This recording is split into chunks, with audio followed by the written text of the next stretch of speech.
So you may be thinking, what is visual note taking?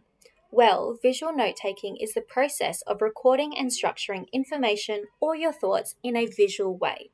Have you ever heard the saying, a picture is worth 1,000 words? Well, that's pretty much the benefits of visual note taking.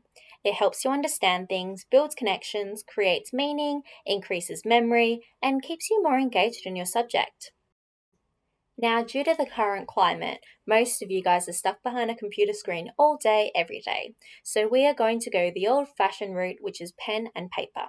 But stay tuned towards the end where I'll go through a couple of online options too. Handwritten notes are notes written by hand. They are an easy and convenient way to take notes. These types of notes would suit people who have neat writing, who like to do things slow, and who may not have access to a stylus or a touchscreen device. The first method that we're going to go through is the outline method.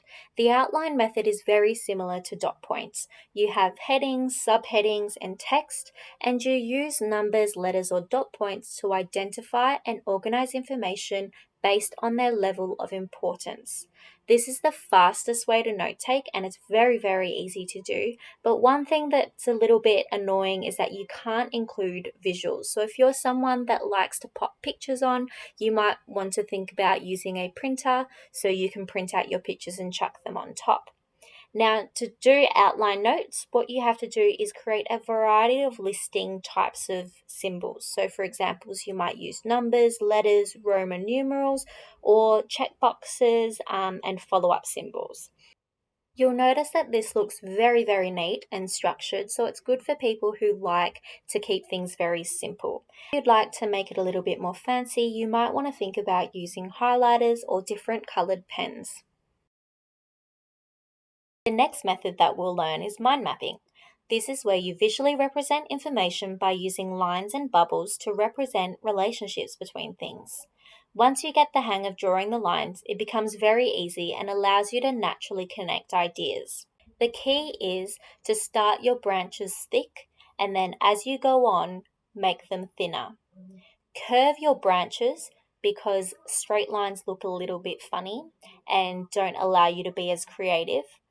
Branch according to how many ideas you have. At the start, when you're a little bit confused as to how to branch, start with squares or circles to separate big ideas from small ideas. The big ideas will be in the big sections or the thicker areas, and the smaller ideas will be the sub-branches. In order to mind map, you need a couple of things. The first thing you need is pens. Have a range of thick and thin pens. Have colors and highlighters. Blank paper, make sure there are no lines because they will distract you. Textures are always good. And also, if you're a little bit nervous, start with pencil and eraser before you go with the pen. Here are a few tips and tricks. Try to use up all the space. Don't be afraid of space. Start big, then go small. Start in the middle, then branch out towards the edges. Make sure you write in landscape view. Adjust your font according to how big or small the ideas are. Use codes, so for example, dot points, checkboxes, symbols, ticks, crosses, equal signs, and when you're comfortable, start adding tiny little pictures. Start simple. For example, draw things like love hearts or emojis or the exclamation mark. Think simple, don't think too hard. Like with anything, practice makes perfect, but it's also important to be creative too. The last method that we're going to learn is sketchnoting. Sketchnoting is a tad harder, but is a lot more visually effective and allows you to bring out your creative side. Sketchnoting is pretty much taking notes, but using more sketches or visual images to portray your ideas. There's no right or wrong way of doing it. The main important thing is just to be creative. I would recommend using boxes when you first start out, as you can always delete these later. You can also use little diagrams like bubbles or speeches or graphs and features to display a range of ideas. Another idea is to label with numbers so that you know how to organize your thoughts. You can also use symbols or connectors. There are a range of ways to do sketchnoting. First way is your old-fashioned paper and pen. The next way is through an Apple iPad and an application called GoodNotes 5.